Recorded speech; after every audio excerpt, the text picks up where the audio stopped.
The next day felt heavier. Emily walked into class slowly, her backpack resting at her feet, her eyes fixed on her desk.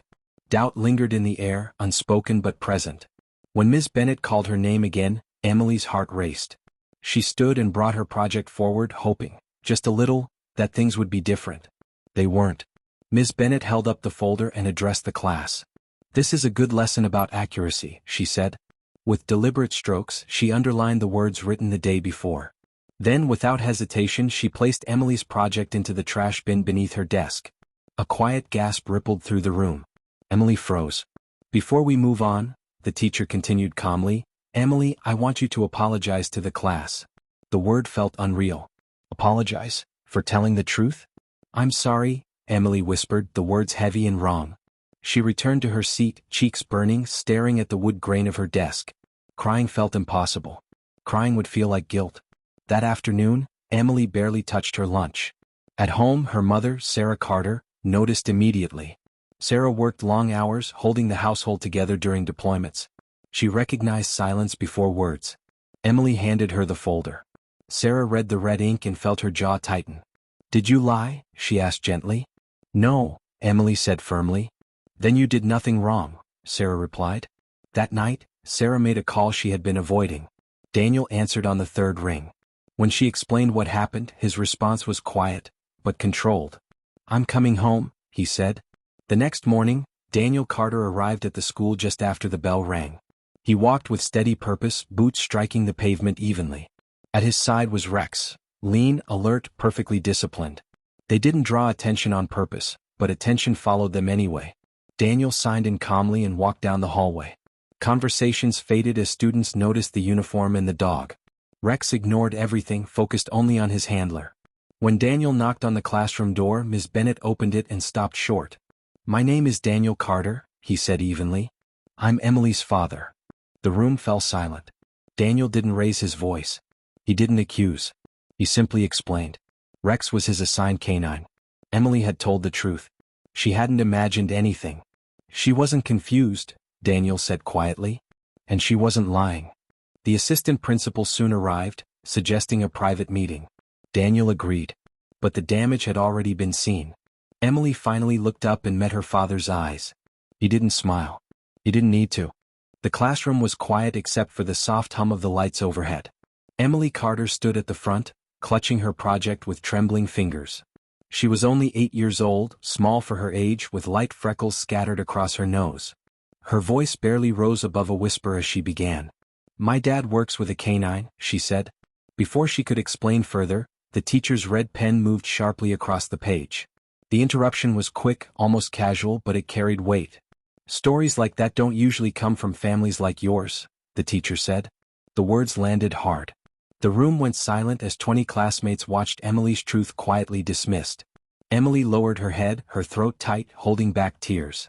She didn't feel anger, only confusion and shame.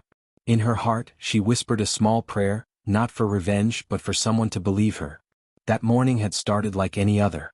A cool coastal breeze moved through the schoolyard of Redwood Creek Elementary, fog lingering low along the sidewalks. Emily arrived early as she often did, holding her presentation folder close to her chest. Inside were drawings she had made herself, her father in camouflage, standing beside a strong, alert dog with pointed ears. Her father, Staff Sergeant Daniel Carter, was a Marine. He wasn't loud or flashy. He didn't talk about medals or missions. But to Emily he was a hero. He spoke gently during video calls, helped with homework from thousands of miles away, and always kept his promises. Daniel worked with Rex, a Belgian Malinois trained for detection and search operations. Rex wasn't just a dog, he was a partner. Emily had only met him twice, but she remembered how calm he was, how close he stayed to her father. Her dad trusted Rex completely, and that meant everything to her. Emily had practiced her presentation for days, at the kitchen table, on her bed, even in front of the bathroom mirror. She didn't like attention, but this story mattered. It was her truth. When her teacher, Ms. Laura Bennett, entered the room, her eyes lingered on Emily's folder. Ms. Bennett was known for structure and standards. She believed children often exaggerated. When Emily spoke about her father and Rex, doubt crept into the teacher's expression. Ms. Bennett flipped through the pages, then wrote 2 words across the top in red ink: "Not verified." Emily's stomach sank. She returned to her seat without a word, her hands folded tightly in her lap. She didn't cry. But something inside her cracked quietly. For the first time, she wondered if telling the truth could actually be a mistake. The meeting took place in a small conference room. Papers were laid out neatly: deployment confirmation, service records, and Rex's certification as an active-duty military canine. No exaggeration. Just facts. Daniel sat straight-backed, Rex resting calmly at his feet. Across the table, the assistant principal reviewed the documents carefully.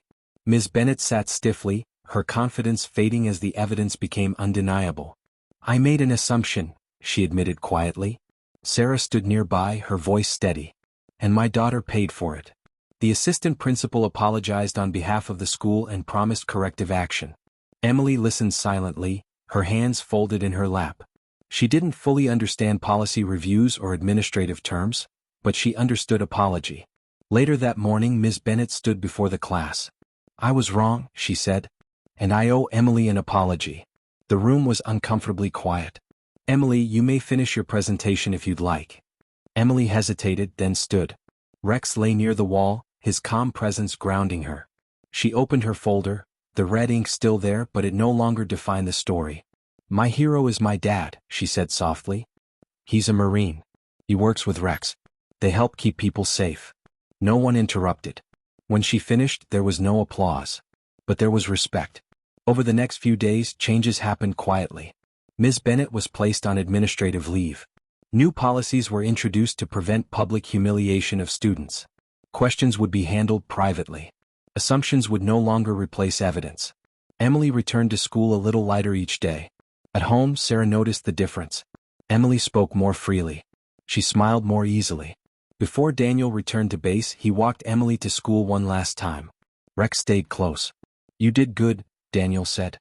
"I didn't do anything," Emily replied. Daniel smiled. "Exactly." Life at Redwood Creek Elementary slowly returned to normal, but something had changed beneath the surface. Teachers were more careful. Students were more aware. Quiet lessons had been learned without shouting or spectacle. Emily sat in class, feet swinging slightly above the floor, listening as new guidelines were explained during a small assembly. No one mentioned her name. And that felt right. That afternoon, Daniel waited by the curb with Rex. Emily ran toward them, relief and happiness breaking through her usual reserve. They walked home together past the playground and flagpole, the American flag hanging still in the afternoon air. Daniel held Emily's hand loosely, not guiding, just walking beside her. Rex followed close behind. There were no medals on display. No raised voices. Just truth, patience, and quiet courage. The school building behind them looked the same, but it carried a memory now.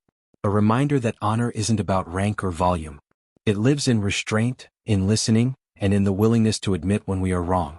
Sometimes miracles don't arrive with thunder or bright light. Sometimes they come through a child who tells the truth, a parent who stands firm, and a heart willing to soften. When someone feels unseen or unheard, the right person arriving at the right moment can change everything. And often God works not by shouting, but by teaching us how to listen.